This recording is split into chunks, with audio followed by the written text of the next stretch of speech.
நிசா டிவியின் தமிழ் பேசும் உறவுகளை அன்போடு வரவேற்றுக் கொள்கிறோம். விமல் வீரவன்ச அதிரடியாக கைது செய்யப்பட்ட சம்பவம் பெரும் பரபரப்பை ஏற்படுத்தியிருக்கு. சினிமாவை மிஞ்சிய கொடூரம். பெட்ரோல் ஊற்றி தனது மனைவியை பற்ற வைத்த கணவன். சமூக ஊடகங்களுடைய செயற்பாட்டை உடனடியாக தடை செய்ய வேண்டும் என்று எச்சரிக்கிறார் முக்கிய தேரர். சாமர சம்பத்தினுடைய அநாகரிக பேச்சால் பெரும் சர்ச்சை என்ற பல்வேறு செய்திகள் தான் இன்றைய பதிவு. தவளைக்கு தன் வாயால கேடு என்பது போல விமல் வீரவன்சைக்கு வாய்தான் கேடாக அமைஞ்சிருக்கு. விமல் வீரவன்ச அவங்கள தலங்கல போலீசார் அதிரடியாக கைது செய்த சம்பவம் குறித்து போலீஸ் ஊடக பிரிவு செய்தி வெளியிட்டிருந்தது.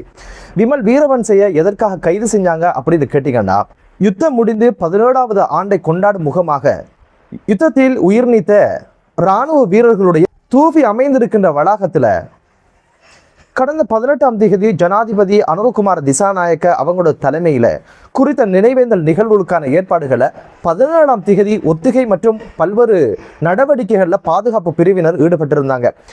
விமல் வீரவன்ச அவரோட 35 நபர்கள் வந்து அங்கு சென்று மிகப்பெரிய ஒரு கபலீகரத்தை செஞ்சு முடிச்சாங்க.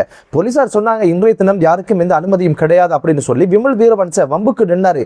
போலீசாருடைய தடையெல்லாம் மீறி உருண்டு பிறண்டு பெரிய ஒரு நாடகத்தை நடத்தி முடிச்சாரு. போலீசார் ஏதோ ஒரு வகையில மடக்கி பிடிச்சி திருப்பியே அனுப்பிவிட்டாங்க. இன்னொரு நிகழ்வுக்கு இடையூறை விளைவித்தார் அப்படின்னு சொல்லி புகார் அளித்ததன் அடிப்படையில் தான் இதற்கமைய 22ஆம் திகதி வந்து விமல் வீரவன்சைய அழைச்சிருந்தாங்க வாக்குமூலம் பெறதுக்கு. விமல் வீரவன்ச ஒருபோதும் அழைப்புக்கெல்லாம் சரியான பதில சொல்றதில்லை. காலம் இழுத்து தான் இறுதியில போய் சேருவார். இன்றைய தினம் தலங்கல போலீஸுக்கு வந்து வாக்குமூலம் வழங்க சென்ற சந்தர்ப்பத்தில் தான் இந்த ஒரு நிகழ்வுக்கு இடையூறை விளைவித்தார் என்ற குற்றச்சாட்டுல அதிரடியாக விமல் வீரவன்ச கைது செய்யப்பட்டிருக்கிறாரு. இப்போது நீதிமன்றத்தில் முன்னிலைப்படுத்த இருப்பதாக செய்திகள் வெளிவந்திருக்கு. பொறுத்திருந்து பார்க்கலாம், விமல் வீரவன்சைக்கு பிணை கிடைக்குதா இல்ல விளக்குமறியல்ல வைக்கப்படுவாரா அப்படின்னு விஷயங்கள் தெரிய வரும். தனது கரங்களால் தனது மனைவி மீது பெட்ரோல் ஊற்றி எரித்த 41 வயது கணவரை அதிரடியாக போலீசார் கைது செய்த சம்பவம் பெரும் பரபரப்பை ஏற்படுத்தியிருக்கு. சினிமால தான் இது போன்ற கொடுமைகளை நாங்கள் பார்த்திருப்போம். அதுபோக இந்தியா போன்ற நாடுகளில் தான் அவ்வப்போது இது போன்ற கொடுமைகள் அரங்கேறும். ஆனால் இப்போ என்ன, எமது நாட்டிலும் இது போன்ற சம்பவங்கள் நடக்கின்ற ஒரு அவல நிலை உருவாகிருக்கு.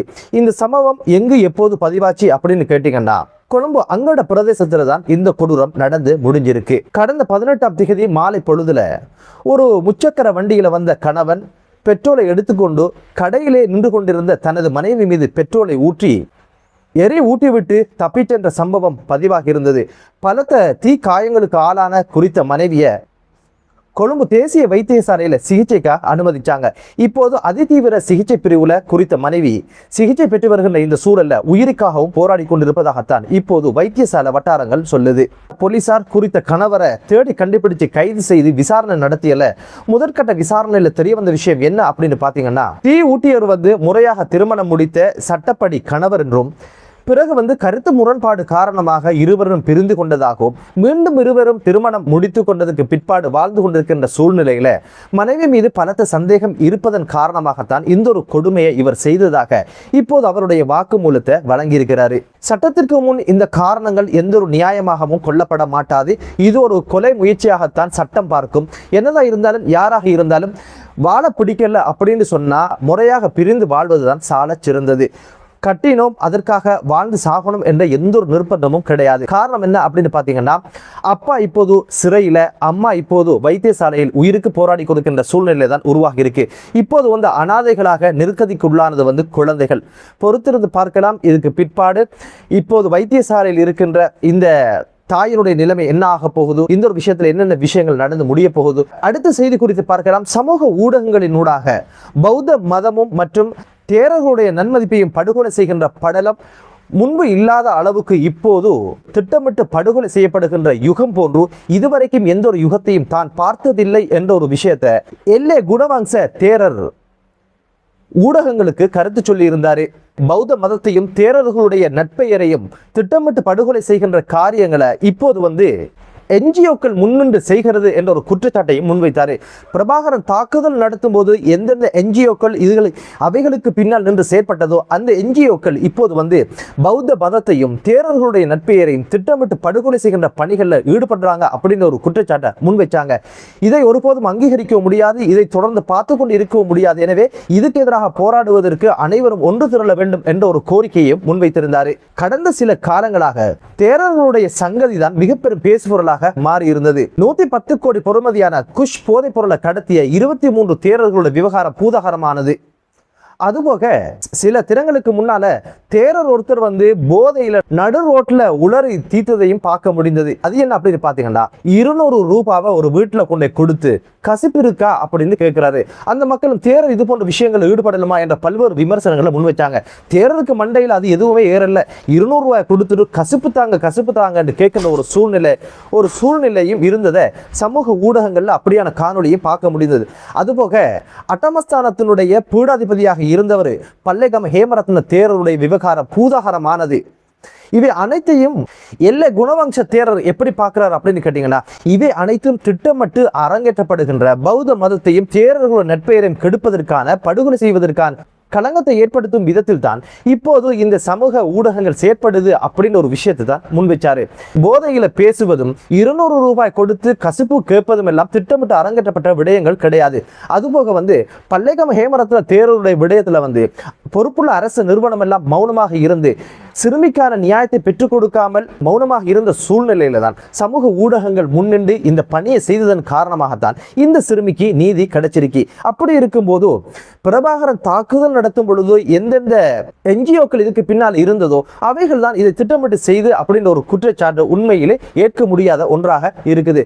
பௌத்த மதத்தின் பேராலும் தேரர்கள் என்ற பதவியில் இருந்து கொண்டு குற்றங்கள் செய்யப்படுகின்ற பொழுதோ அவைகளை மூடி மறைத்து அவர்களுக்கு எதிராக இந்த நடவடிக்கையும் எடுக்கப்படக்கூடாது என்பது சட்டத்துக்கு முன் அனைவரும் சமமில்லை என்பதை காட்டுகிறது. எனவே பௌத்த தர்மங்கள் கூட குற்றவாளிகளை பாதுகாக்க வேண்டும். இது போன்ற பதவியில் இருந்து கொண்டு அந்த பாதுகாப்பு அரணுடனே தவறுகள் செய்வதை நிச்சயமாக அனுமதிக்காது என்பதுதான் பௌத்த மதத்தினுடைய சாசனமும் பௌத்த மதத்தினுடைய தர்மமுமாக இருக்குது. எனவே இந்த குற்றச்சாட்டு என்பது எந்த வகையிலும் ஏற்புடையது கிடையாது. பௌத்த மதத்திற்கு அரசியல் அமைப்பிலே முன்னுரிமை என்பது அதில் இருந்து கொண்டு தவறுகள் செய்கின்றவர்களை காக்க வேண்டும் என்பது அர்த்தம் கிடையாது. என்னதான் இருந்தாலும் பொறுத்திருந்து பார்க்கலாம் இது குறித்த விடயங்கள்ல என்னென்ன விஷயங்கள் நடந்து முடிய போகுதோ அப்படின்னு சொல்லி. சாமர சம்பத் அவங்களுடைய அநாகரிகமான பேச்சு அப்படின்னு சொல்லி பல்வேறு விமர்சனங்கள் இப்போது சூடு பிடிக்க ஆரம்பிச்சிருக்கு. இவர் என்ன வகையான பேச்சை பேசியிருக்கிறார் எங்க அப்படின்னு பாத்தீங்கன்னா, பாணந்துறையில இடம்பெற்ற கூட்டு எதிர்கட்சிகளுடைய மாநாட்டின் போதுதான் இவர் பேசிய பேச்சு இப்போது மிகப்பெரிய விமர்சனத்தை உண்டு பண்ணிருக்கு. அவருடைய பேச்சுல என்ன சொன்னார் அப்படின்னு கேட்டீங்கன்னா, சம்பிக்க ரணவுக்கு அவங்க சொன்னாங்களாம் பணம் அச்சடிக்காங்க அப்படின்னு சொன்னாங்களாம். பெண்கள் இருக்காங்க, இதை எப்படி சொல்வது என்பதுதான் தெரியாது, பரவாயில்ல சொல்லி ஆகணும் அப்படின்னு சொல்லி சாமர சம்பத் என்ன சொல்றாரு அப்படின்னு கேட்டீங்கன்னா, எமது சபாநாயகர் தான் இப்போது அவருடைய அறையில பையன்களுடன் காசி அச்சடிக்கிறாரு அப்படின்னு ஒரு கதையை சொன்னாரு. காசு அச்சடிக்காங்க அப்படின்னு சொல்லிட்டா சாதாரண ஆண்களுக்கு புரிஞ்சிடும், பெண்களுக்கு புரியாது. பையன்களுடன் காசி அச்சடிக்கிறாரு அப்படின்னு ஒரு விஷயத்த சொல்லி இருந்தாரு. அப்போதுதான் பெண்கள் எல்லாம் விழுந்து விழுந்து சிரிக்க ஆரம்பிச்சாங்க. தான் ஒரு கடிதத்தை எடுத்துக்கொண்டு அவசரமாக சபாநாயகரை சந்திக்க சென்றவளை கதவை சாமர சம்பத் திறந்து கொண்டாராம். உடனடியாக கடுப்பானாராம் சபாநாயகர். காரணம் என்ன அப்படின்னு பார்த்தா, அவர் சல்லி அச்சடிக்க தயாராக இருந்த நிலையில தான் கதவை திறந்ததன் காரணமாக அவர் கடுப்பானார் அப்படின்னு ஒரு விஷயம் சொல்லி இருந்தாரு. ஒரு அரசியல் மேடையில ஆண்கள் பெண்கள் சிறுவர்கள் என்று பல்வேறு நபர்கள் இருக்கின்ற சூழலில் சாமர சம்பத் இந்த ஒரு கருத்தை சொன்னது அநாகரிகமானது அப்படின்னு சொல்லி பல்வேறு விமர்சனங்கள் முன்வைக்கப்படுது. இதெல்லாம் எதுக்கு பேசுறாங்க அப்படின்னு கேட்டீங்கன்னா, நிச்சயமாக இழந்து போன அரசியல் செல்வாக்கை எப்படியாவது பிடிச்சு கொள்ளலாம், மக்களை சிரிப்பூட்டலாம். பேசினா சாமர சம்பத்தை நல்லா பேசுறாரு, வெளிப்படையாக பேசுறாரு, நல்ல ஜோக்கா பேசுறாரு, கேட்கறதுக்கு ரசனையாக இருக்குது அப்படின்னு பல்வேறு விஷயங்கள் பேசப்படணும் என்பதற்காக என்னவோ இது போன்ற கருத்துக்களை சொல்லி இழந்த செல்வாக்கை மீண்டும் பெற்றுக்கொள்ளணும் அப்படின்ற நோக்கத்தோடு தான் இப்போது இது போன்ற கருத்துக்களை சொல்றாங்களோ என்னவோ என்ற கேள்வியும் எழ ஆரம்பிச்சிருக்கு.